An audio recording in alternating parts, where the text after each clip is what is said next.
유태인 속담 중에 나이 들수록 입은 닫고 지갑은 열어야 된다는 말이 있습니다. 나이가 들수록 넉넉한 인심을 베풀라는 뜻일 텐데요. 나이가 들수록 열어야 하는 것이 하나 더 있습니다. 바로 듣는 귀죠. 잘 들어야 잘 답할 수 있고 잘 들어야 문제가 무엇인지 알 수 있습니다. 내일 대통령실의 기자회견 일단 잘 듣는 귀 활짝 열려야 될 것 같은데요. 이 이야기 포함해서 국내 정치 이슈 얘기 나눠주실 장윤성 기자님 나오셨습니다. 밥 잘 사주는 누나 어서 오세요. 네. 그렇게 지갑을 활짝 여신다고. 더 잘 사드리겠습니다. 나는 왜 안 사주는 거야 도대체. 나를 잡자고요. 알겠습니다. 김준일 평론가님 제가 너무 존경하고 좋아해서 언제든지 하시라도 아니 오늘 모시겠습니다. 뭐 경찰서 갔다 오셨다고. 힘들었어요. 오늘 영등포 경찰서에서 조사받는 내내 제 앞에 김준일 평론가가 어른거려가지고 조만간 또 저처럼 조사를 받겠구나 생각을 했는데 한 가지 안타까운 것은 제가 뭐 사실을 그 자리에서 즉시 확인하지는 않았지만 저 말고 다른 기자도 조사를 받고 있었어요. 네. 영등포 경찰서에 지능범죄 수사팀에 웬 기자들이 이렇게 와가지고 명예훼손 사건으로 조사를 받아야 되는 건지 국민의힘은 좀 그만 고발하세요. 표현의 자유와 국민들의 알 권리를 좀 존중해 주시면 좋겠습니다. 이거는 장윤성 기자 사견입니다. 사견이고 저희 제작진하고는 아무 상관이 관련이 없습니다. 없다라는 걸 말씀드리고요. 자, 현황부터 들어가겠습니다. 일단 제가 이 질문 단도직입적으로 여쭤볼게요. 네. 우리나라 최고의 정치 전문 기자로서 대통령 내일 기자회견하는데 질문 어떤 거 딱 던지시겠습니까? 저 세 가지 물어보고 싶어요. 왜 이렇게 많어? 욕심이 그렇게 많으시면 안 돼요. 다른 기자한테도 기회를 줘야죠. 큰일 났네. 그러니까 그러면 제가 다 떠나서 그러면 작년 7월 31일 오전 11시 45분 02800으로 시작되는 그 전화 혹시 이종섭 장관하고 통화한 사실이 있냐. 있다면 무슨 일로 그리고 왜 이렇게 화를 냈냐. 왜 경로하셨냐. VIP 경로설의 실체가 뭐라고 생각하냐. 이거 좀 물어보고 싶고요. 그러니까 뭐 다른 것들도 더 많은데 시간이 없으니까 넘어가겠습니다. 알겠습니다. 그거는 이제 정확하게 밝히자면은 김계환 사령관이 박정훈 대령한테 VIP께서 경로하셨다라고 얘기를 했다라는 걸 박정훈 대령이 수사기관에 얘기했지만은 최근에 김계환 사령관은 그런 말 한 적 없다라고 지금 다시 말을 번복했거나 뭐 이렇게 상황입니다. 요거는 뭐 사실관계 명확해야 될 것 같고. 자, 일단 그것도 이제 아무래도 뭐 지금 최상병 특검 이게 이제 워낙 관심사니까 그런 것도 있는데 그러면은 일단 뭐 언론에 오래 계셨고 지금 현업으로 뛰고 계시니까 이거 외에 어떤 질문들이 좀 나올 것 같나요? 뭐 굉장히 많은 질문들이 나오겠죠. 통상 뭐 정치연합, 외교안보, 뭐 남북관계, 사법 분야, 뭐 지금 현안인 뭐 의료 관련된 거, 연금 문제, 뭐 노동개혁 그리고 이제 외신들도 또 나오기 때문에 뭐 여러 가지 이제 국제 현안들에 대해서 이제 물어볼 것 같은데 저는 사실 내일은 대통령이 성실하게 답변하는 것도 중요하지만 기자들이 어떻게 묻느냐가 굉장히 중요한 자리다. 대통령실 출입 기자들 전부 긴장해야 된다. 내일은 적어도 기자들이 비판받거나 기자들이 똑바로 묻지 않아서 대통령이 답변을 제대로 안 한 거야, 못한 거야 라는 식의 구구한 해석이 달려서는 안 된다라는 생각이 좀 듭니다. 그래서 뭐 법리 얘기 들어가면 대통령이 너무 많이 알고 또 길게 답변할 수가 있어요. 그러니까 그런 거 물어보지 말고 팩트 위주로 사실관계를 검증하는 차원에서 질문을 좀 했으면 좋겠고요. 그리고 우리나라에서 참 안 되는 것 중에 하나가 꼬리를 물면서 계속 사건 속으로 들어가는. 맞아요.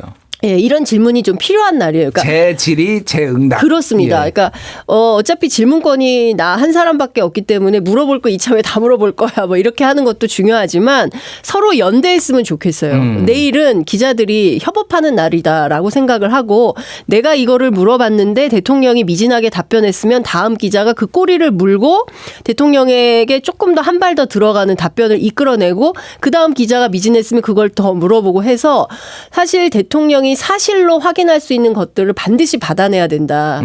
그런 측면에서는 좀 협업이 필요한 날이 아닌가. 그러니까 기자들이여 연대하라. 연대하라. 뭐 이런 건데. 그런 게 필요한 날이 아닌가 싶습니다. 맞습니다. 왜냐하면 이게 날이면 날마다 오는 게 아니고 맞아요. 제가 그 얘기를 좀 하고 싶어요. 다른 나라 대통령들은 아무나 매체에 나가서 인터뷰도 잘하고 본인이 갖고 있는 생각이 뭔지 또 어떤 측면에서 뭐 야권의 협조가 필요한지 이런 거 막 수시로 소통하는 거 아니겠어요? 무슨 그 유럽 무슨 드라마 덴마크 드라마만 보더라도 얼마나 언론 인터뷰를 자주 해요. 그런데 우리는 17개월 만에 기자 질문을 처음 봤고 1년 9개월 만에 대통령 기자회견을 처음 하는 나라 이거 굉장히 심각한 거예요. 국경 없는 기자회에 따르면 우리나라의 언론이 지금 문제 있음 단계로 들어갔거든요. 예. 전체 62위 했어요. 맞습니다. 작년보다 15단계 더 추락을 한 상황입니다. 47위, 43위, 47위, 예, 62위. 그러니까요. 예, 이거 보통 심각한 문제가 아니거든요.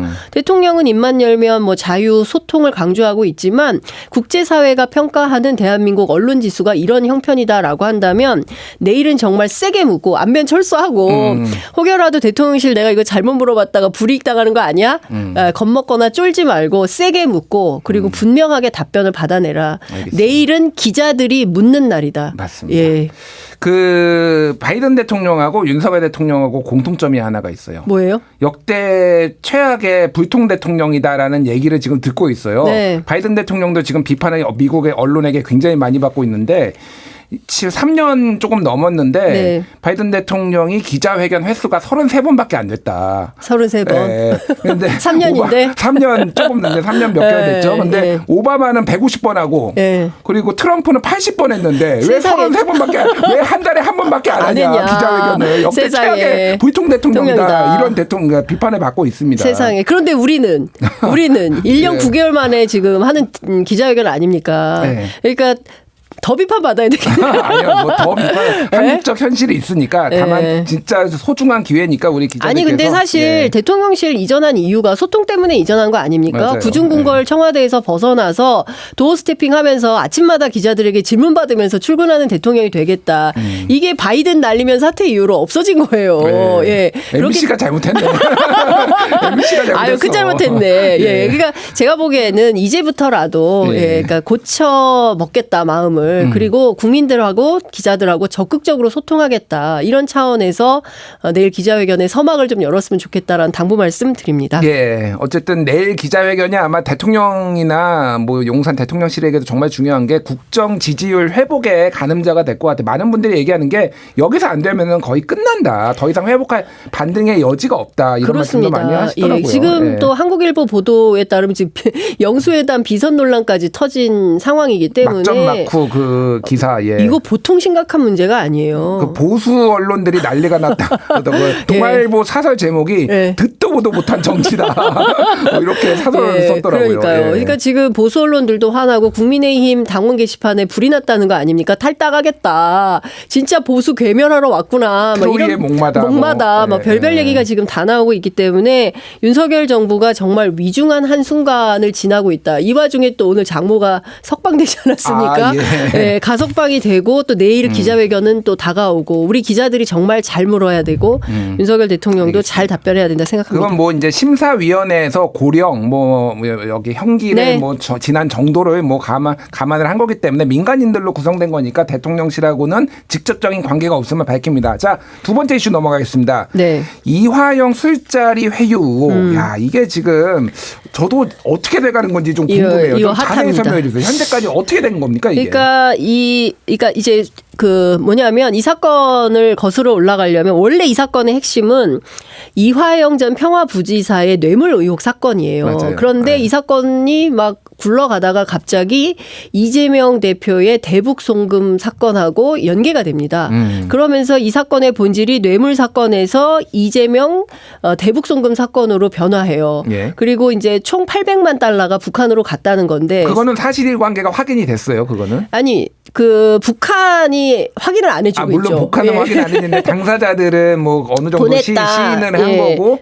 근데 이제 이재명 대표가 그거를 보고를 받았느냐 안 그렇죠. 받았느냐 그게 예. 이제 쟁점이잖아요. 보고 받았느냐 예. 안 받았느냐 이것도 중요하지만 또 하나의 포인트는 실제로 이게 스마트폰 대납 비용인지 이재명의 방북 대가로 간 돈인지 아니면 그 밖에 다른 목적이 있었던 것인지 혹시 이 사건에 쌍방울의 김성태 회장하고의 연관성은 없는 것인지 이것을 살펴봐야 되고 조사해야 되는 대목인데 여하간 다시 그 압축적으로 설명을 좀 드리자면 이 사건이 재판 과정에서 여러 가지 충돌이 있었는데 첫 번째 부인이 나타나서 당신 정신 차려 이 발언을 작년에 한 바 있어요. 맞아요. 그걸로 한번 깜짝 놀랐고 왜 이런 발언을 하게 됐냐. 그 과정에서 나온 게 최근에 터진 게 수원지검의 술판 의혹 사건이죠. 예. 연어회와 소주가 나오면서 소위 세미나라는 형식을 통해서 말맞추기, 입맞추기가 있었다. 피고인들 간에. 그 핵심이 이화영 전 부지사, 쌍방울의 김성태 회장, 그리고 쌍방울의 방용철 부회장. 이 세 명이 실제로 입을 맞췄다. 이게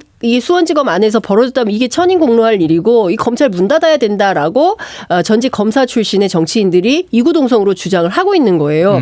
그래서 이 사실과 관련해서 수원지검은 절대 그런 일이 없다라고 반박을 바로바로 하고 있고요. 예. 관련해서 대검에서 감찰 지시 혹은 뭐 조사 지시를 했는데 실제로 민주당 의원들이 확인했을 때 감찰 안 하고 그리고 실제 조사가 진행 중이다라는 내용이 확인이 안 되고 있습니다. 일단 이원석 검찰총장은 수원지검의 주장을 사실 그대로 액면 그대로 믿는 분위기인데요. 예. 이 과정에서 두 가지 의혹이 또 하나 불거지는데 첫 번째는 자, 앞서 말씀드렸던 세 피고인이 동시에 그 출정한 기록이 있는지 없는지 출정을 동시에 했다면 수원지검에서 모종의 그런 일이 있었던 거 아니야라고 합리적 의심을 해볼 수 있잖아요. 그러니까 뭐 확증은 아니더라도 그럴 가능성에 대해서 좀 그렇죠. 높아질 수는 있는 거죠. 출정 시간대가 비슷하고 출정한 시간에 수원지검에 모여서 어느 장소에 특별하게 있었다고 한다면 그것은 확인이 좀 필요한 수사가 필요한 대목이겠죠. 예. 그러면 이 출정 기록을 수원구치소에서 줘야 돼요. 그런데 수원구치소가 검찰에는 줬어요. 수원지검에는 출정 기록을 제출을 했는데 변호인 이화영 부지사의 변호인인 김광민 변호사가 수원구치소에 이런 출정 기록을 확인하게 해달라라고 요청을 법원에 한 거예요. 사실조회 신청을. 그래서 법원이 그러면 이 문서를 제출하라는 명령장을 내렸어요. 그런데 수원구치소에서는 그걸 주지 않고 있었어요. 그래서 뭐 분실했다라는 얘기도 언론 있던데? 보도가 나왔죠. 예. 그랬는데 어제 직접 민주당 이것도 정말 진짜 코미디인데 민주당 국회의원들이 이제 현장을 간 거예요. 민영배 의원. 민영배 의원 등 당선인들 포함해서 모두 9명, 그러니까 현역 2, 당선인 7, 모두 9명 플러스 보좌관 2. 그래서 모두 11명이 이제 수원구치소에 갔는데 법원이 그 명령했는데 왜 제출을 안 하냐라고 따져 물었더니 분실하지 않았다. 갖고 있다. 아, 그래요? 네. 근데 왜 제출 안 하냐? 아, 할 거다.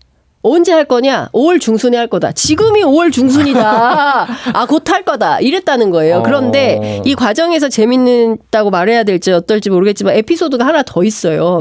어제 항의 방문을 갔는데 이화영 전 부지사에 대한 접견 그리고 구치소장에 대한 면담 두 가지 신청을 했는데 둘 다 현장에서 불허가 됐어요. 예. 그래서 이 국회의원과 당선자들이 구치소 안으로 간 거예요. 아, 들어갔어요? 들어가서 총무과에 가서 항의를 한 거예요. 예. 30분 동안. 왜 우리를 안 만나주냐라고 했더니 30분 후에 수원구치소장이 그럼 들어오시라 했는데 예. 다 들어오면 안 되고 현역 국회의원 둘만 들어와. 나머지 7명은 아직 당선인이고 국회의원 아니니까 들어오지 마. 이렇게 한 거예요. 그래서 또 난리가 난 거예요. 아니 세상에 한 며칠 있으면 국회의원 될 사람들인데 이런 차별이 말이 되느냐라고 해서 아, 그래요? 그럼 다 들어오세요. 해서 들어가서 면담을 했다는 거예요. 아, 면담을 했어요? 예, 하긴 했고 그 자리에서 분실된 게 아니라 실제로 구치소가 그 명령장을 가지고 있음에도 불구하고 법원에 제출하지 않았다는 사실을 현장에서 확인을 한 겁니다. 그리고 이제 5월 중순께 법원에 제출하겠다라는 확약을 받고 나온 거예요. 그러니까 여기서 굉장히 중요한 두 가지 사실이 있는데 하나는 지난 총선에서 국민이 승리하지 않았다면 이런 일이 가능했겠냐. 그리고 또 하나는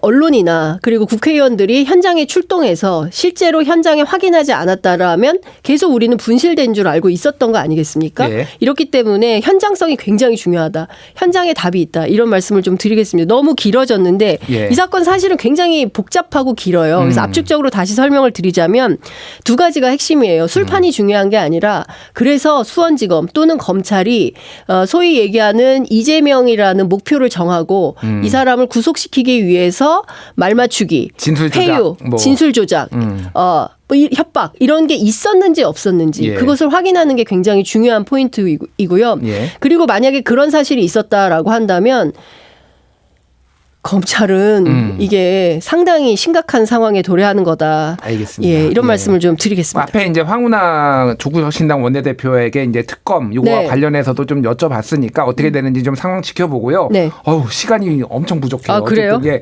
국회의장 정관 변호사 면담 이것도 얘기해야 되는데. 아, 예, 나중에 다음 주에. 예, 자, 예. 국회의장 후보 등록. 네. 7일은 어제 더불어민주당 조정식, 우원식 그리고 오늘은 정성호 추미애 당선자 국회의장 경선 후보로 등록했는데 네. 네 분의 차이가 뭔가요? 네 분의 차이는 글쎄요. 그러니까 그 약간 온건하고 약간 뭐 강경이라는 표현이 약간 정도인가요? 많이 뭐 강경하신 아니 것 같은데. 근데 발언한 내용을 뭐 종합해 보면 전부 다 개혁국회를 개혁국회 책임의장 강한 국회 뭐 이런 것들을 주장하고 있기 때문에 다 민주당 틀 안에서 보면 그렇게 큰 차이가 있는 것은 아니다. 다만 제가 오늘 국민의힘 쪽에 취재를 했어요. 국민의힘 쪽에? 예, 예. 왜냐면 민주당은 또 뭐 비슷비슷할 것 같고 예, 근데 예. 제가 재미있는 포인트는 어제는 민주당을 취재하고 오늘은 국민의힘을 취재했는데 양당에서 공통점이 있더라. 공통 분모가 있더라. 어떤 그것은 건가요? 뭐냐면 추미애 대 조정식 양강론. 네, 그러니까 민주당에서도 추미애 아니면 조정식이다 이런 얘기를 하고 있고요. 예. 아니, 다른 후보들한테 좀 그런데 뭐 가봐야 아는 거니까 어쨌든. 예. 예. 예, 그리고 국민의힘에서도 추미애 대 조정식이 맞다. 그래서 저희가 인터뷰한 한 국민의힘의 국회의원은 무슨 얘기를 하냐면 추미애 대표에 대해서 별로 이렇게 호감도가 없다는 소문이 있다라고 하니까 호감 비호감이 어딨냐. 관례대로 해야 된다. 밉다 안 밉다 이런 걸로 선택해서는 안 된다라는 예. 얘기를 국민의힘 국회의원이 하고 있습니다. 이게 중요한 포인트는 지금 4파전 아니겠습니까? 예. 이제 4인이 경선하는 상황인데 여하튼 내거는 표는 비슷비슷하다. 예, 중요한 것은 이 중립 문제를 어떻게 할 거냐. 예, 근데 대체로 중립에 대해서 비판적인 분은 정성호 의원이 좀 그런 것 같고요. 예. 추미애, 조정식, 우원식 세 분은 중립에 대해서 탈중립 노선인 것 같습니다.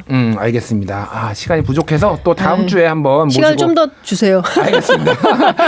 앞에 황운하 의원이 하실 말씀이 너무 많았어요. 자, 시끌시끌한 공감 칼럼 공방 섹션 국내편 이렇게 마무리하겠습니다. 장윤석 기자님 감사합니다. 네, 고맙습니다.